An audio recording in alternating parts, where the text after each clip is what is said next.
Hello people, Triple Day here, and yes, this is the video what I said that was going to be after my changes video. It's a game review, but I'm going to be reviewing Halo Reach. Yep, but I'm also going to be showing you what I got with it because I got the Legendary Edition. Right, I'll show you the things what I got for the Legendary Edition first before we actually get to the review itself. Came in a box. Also came with the statue of the Noble team. So there's Carter, George, or whatever. George, Emil. What's his name? I don't know what it's like.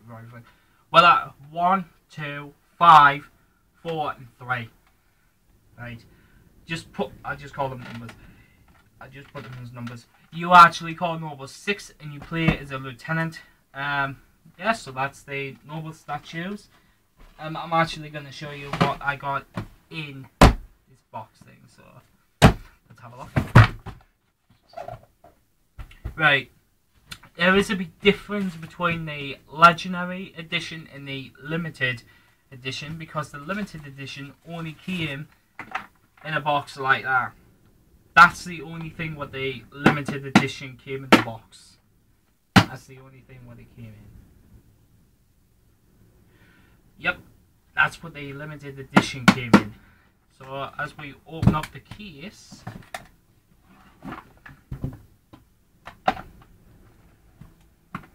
the game will be in like that. That's what the game will be. I've just put the game back in there, so that's what the casing will be like if you put it in for the game. But that's what it came in. And underneath it, so I've opened this up. We got some other stuff like photos. I'll quickly show you these photos. Some Elite. Showing you the pictures of it. Some like an access card type thing, chip thing, and another one of those. And you also got a diary, which is a journal of I forget what's his name now, but it's of a doctor was like doing the experiments and all that. I'm just showing you these pictures of what like it was on the there's an interesting picture for you to look at. But what interests me right at the end was this thing right at the end. Yep. It's like what it says at the end. No, that's the most interesting bit because it tells you a bit about Master Chief. That's what Halo was. In-game DLC, which is that for like an extra piece of armor, and I got Recon as well. I got Recon and yeah, Recon. That's not there. Legendary Edition DLC. It comes with Legendary Edition content. Yep, Legendary Edition content, which is like totally different. It comes with some other cool stuff.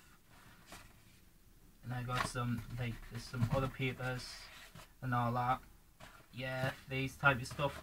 This is what you actually find in the Legendary Edition. And also you find the papers and all that, what I've just shown you. You find them in the journal.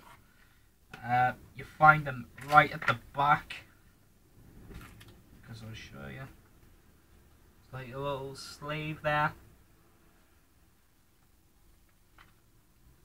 which is like a little fold up thing there.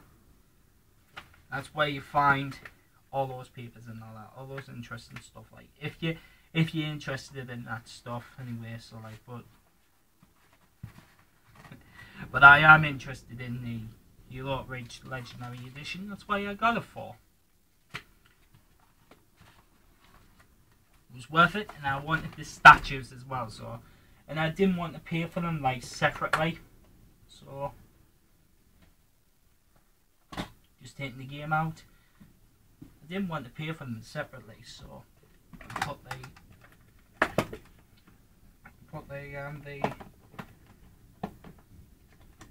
everything back. Put the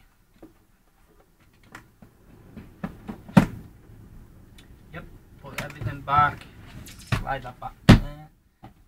Where's the box lid? Put that back on there. I'll just kick that out of the way, and I'll put the noble statue.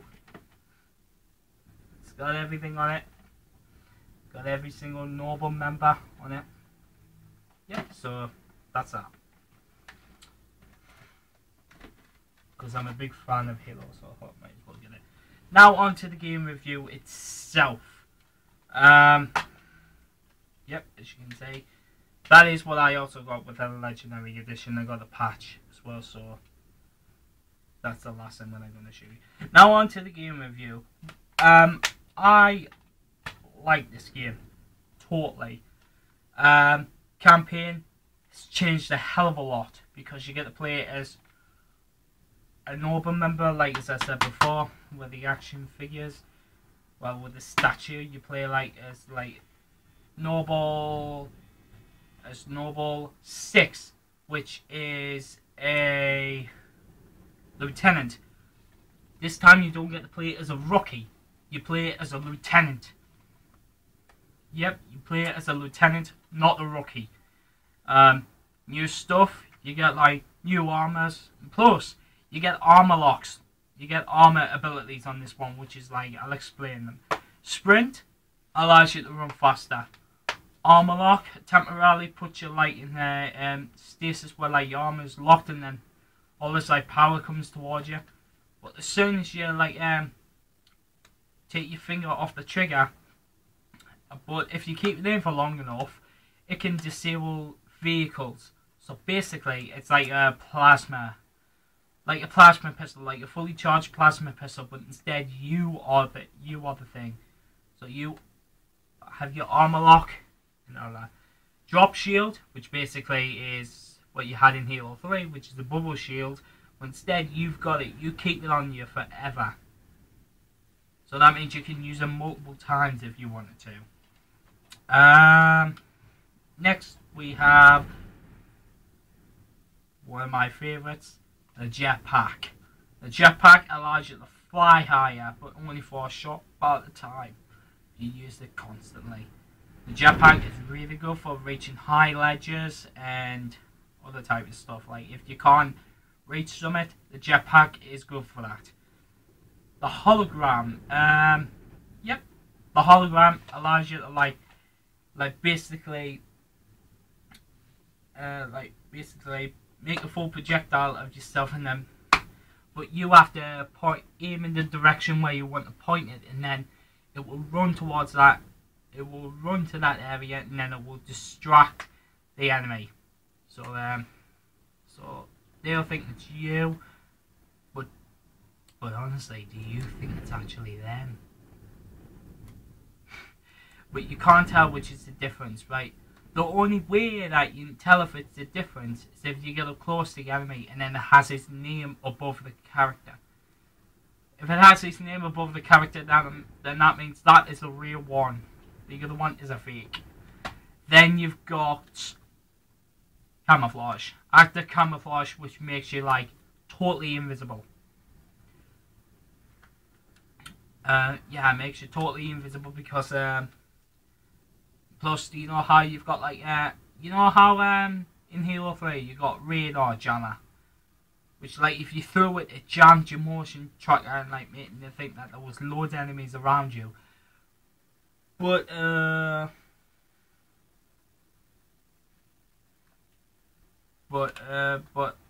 this one does exactly the same. Not only does it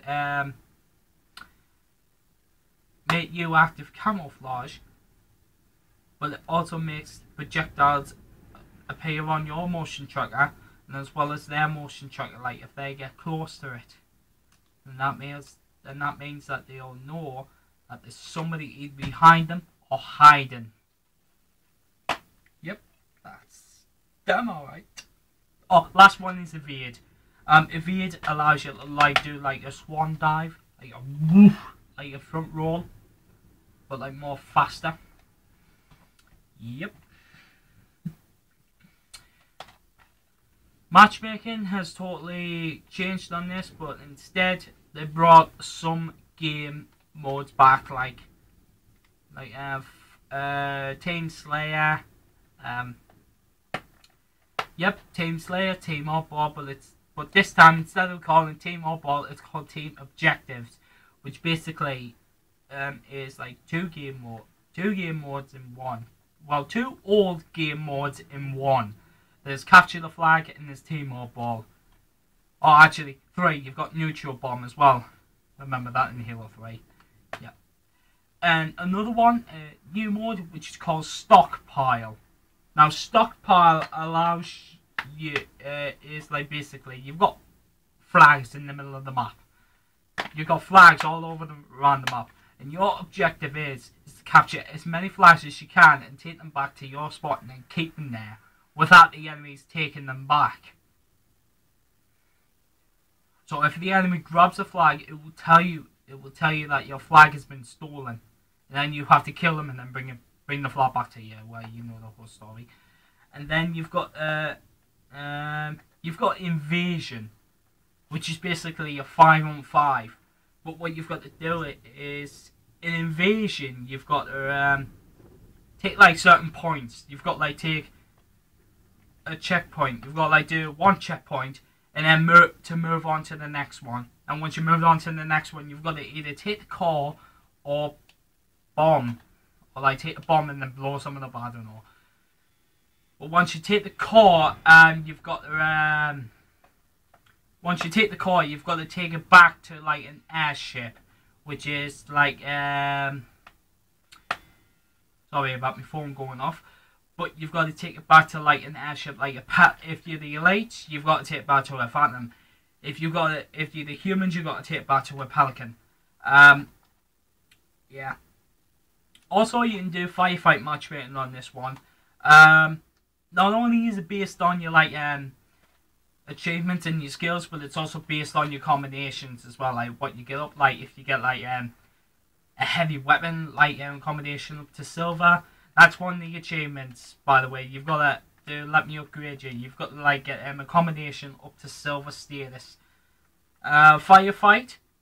Do you know how I said in firefight? Like you can do matchmaking firefight, and you can also do normal firefight.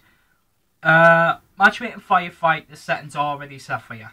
Like as I said before, you've got 3 firefight modes. You've got firefight standard, firefight limited, and firefight arcade. Oh no, wait a minute. Firefight score attack, firefight arcade, and firefight limited. Firefight score attack, basically what it says, like you've got to get the highest score to like beat your opponents. Second one, firefight arcade, is very good. Right? I'll explain why. Because you've got unlimited ammo, and you've got unlimited lives. But unfortunately, you don't have unlimited shields. So sorry there, guys. You keep getting killed. And plus, the difficulty is set to 1 difficulty only. Heroic. It's set to heroic only. Oh, now, and I also forgot to mention this mode as well. Firefight doubles. Basically, it's you and one other person facing the Covenant. Basically, you can choose from 3 modes. You can choose from score attack, arcade, or limited. It's up to you when you want to do. Limited is basically just firefight standard. Firefight standard. Instead of it being called just firefight, it's called firefight limited. You've got like you've got no unlimited lives, you've got no unlimited shield, and you've got no like unlimited ammo. Right. So basically all the standard one is just been brought back in the Halo 3 ODST. So basically Firefight Limited is basically Halo 3 ODST's Firefight. you want to jump into that, then jump into that. Just testify your skills. Then you got firefight mode itself, because like as I said, it was in firefight matchmaking. Then you've got firefight mode itself. This one you can set the settings to whatever you want. So basically you can have unlimited lives, unlimited ammo, and unlimited shield and health to make yourself invincible. And plus you can set what waves come out, like say like you can set the whole waves to grunts, you can set them to jackals, you can set them to elites, you can set them to brutes, hunters, set them everything, but apart from the flood. Sorry, the flood is not in this game. Yep, the flood is not in this game, so sorry. It will be in Combat Evolved Anniversary, which is coming out later on this year. Then you've got Forge, which basically Forge is a lot better this time. A lot better.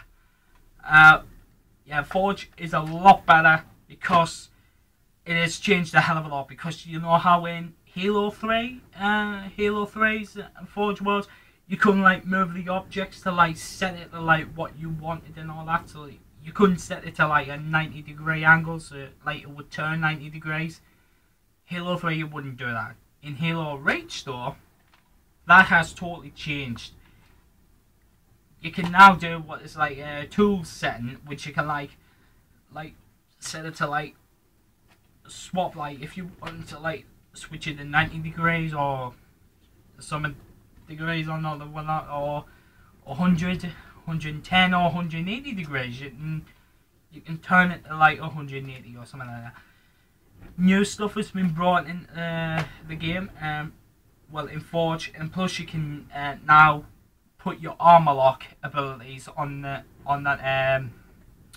thing of like what you want it to do. So so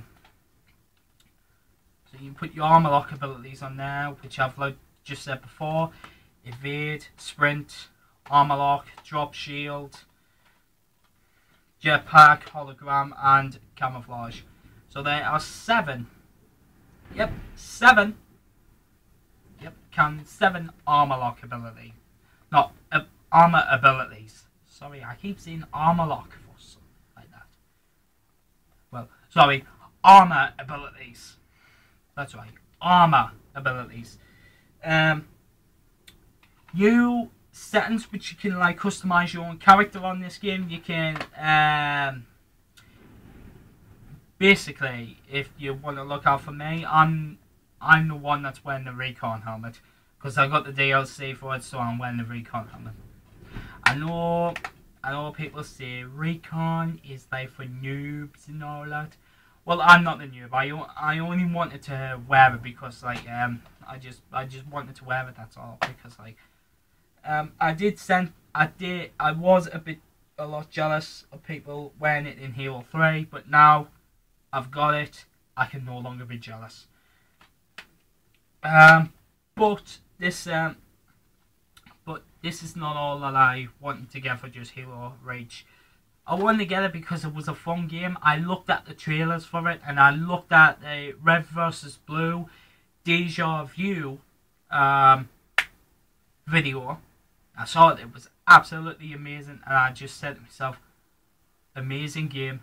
I have to get it. I have to get Halo Reach. No matter what the cost, I had to get it. Because it was such an amazing game. And it has not disappointed me whatsoever. Storyline has completely changed. Modes have changed. Everything has changed in this game. Everything has changed in this game, and it made me like happy face. Made me very happy face for this one.